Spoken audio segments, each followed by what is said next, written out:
एक समय की बात है। एक प्रतापी राजा थे।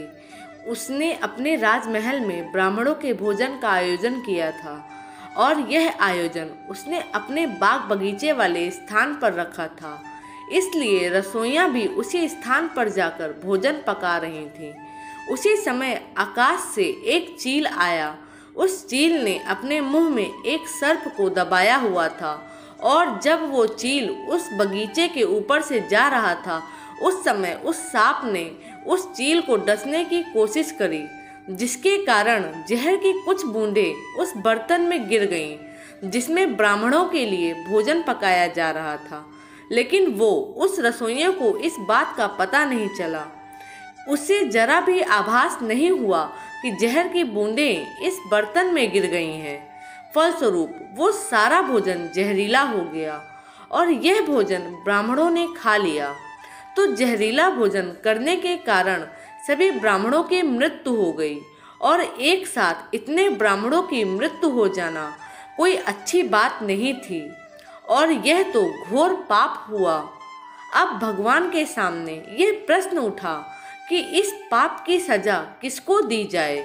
उस राजा को जिसने इस भोजन का आयोजन किया था, लेकिन उसे तो पता भी नहीं था कि भोजन में जहर है, या उस रसोइये को जिसने वो भोजन बनाया था, परंतु वो भी इस बात से अनभिज्ञ था कि यह भोजन जहरीला हो चुका है। तो क्या सजा उस चील को दी जाए जो उस सर्प को लेकर वहां से निकला, और या फिर सजा उस सांप को दी जाए जिसने आत्मरक्षा के लिए उस जहर को उगला।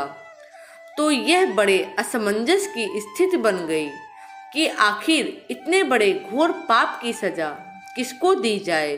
तो इस कर्म की सजा के लिए काफी दिन बीत गए। फिर एक दिन कुछ ब्राह्मण उस नगर में आए और उन्होंने एक महिला से राजमहल का पता पूछा। उस महिला ने राजमहल का पता बता तो दिया, लेकिन पता बताने के बाद उस महिला ने उस ब्राह्मणों से कहा कि आप जा तो रहे हैं राजमहल, लेकिन थोड़ा संभल कर जाना, क्योंकि ये जो राजा हैं ये ब्राह्मणों को भोजन में जहर मिलाकर देता है। उस महिला के इतना कहते ही भगवान ने कहा कि इस कर्म के फल का अधिकारी मुझे मिल गया है। तो सभी ने भगवान से पूछा कि वो कौन है। तो भगवान ने कहा कि इस महिला को इस कर्म की सजा दी जाएगी। तब सभी आश्चर्यचकित हो गए और बोले कि वो महिला जो उस समय वहां मौजूद भी नहीं थी, ना उसने जहर मिलाया, ना उसने भोजन पकाया और ना ही उसने उन ब्राह्मणों को भोजन कराया, फिर इसकी सजा उसे क्यों दे रहे हैं। तब भगवान ने कहा कि किसी भी कर्म का आनंद जो सबसे ज़्यादा लेता है उसी को उसका फल भुगतना पड़ता है। इस पूरे कर्म में ना रसोइये को आनंद की अनुभूति हुई, ना राजा को आनंद की अनुभूति हुई, ना सर्प को हुई और ना उस चील को हुई, लेकिन इस घटना से सबसे ज़्यादा आनंद और सबसे ज़्यादा रस इस महिला को ही मिला है। इसलिए इस कर्म की सजा इसे भी भुगतनी पड़ेगी। तो दोस्तों, इस कहानी से हमें यह शिक्षा मिलती है कि कर्म के फल की व्याख्या इतनी आसान नहीं है। शब्द ही हमारे कर्म हैं। हम जो कर्म करते हैं वो तो हमारे कर्म होते ही हैं, लेकिन जो हमारी किसी के प्रति भावनाएं हैं वही हमारे कर्म हैं। हमारे विचार ही हमारे कर्म हैं। अगर आपने अपने विचारों पर नियंत्रण करना सीख लिया, तब आप एक महान इंसान बन जाते हैं। जब आप अच्छा सोचते हैं तो आपके साथ अच्छा ही होता है और वो होता ही रहेगा। इसलिए दोस्तों, किसी के भी बुरे कर्मों की आलोचना नहीं करनी चाहिए। तो दोस्तों, इस कहानी से हमें यही पता चलता है कि हम जो भी कर्म करते हैं, चाहे वो सही हो या गलत, हमें एक दिन भोगना ही पड़ता है।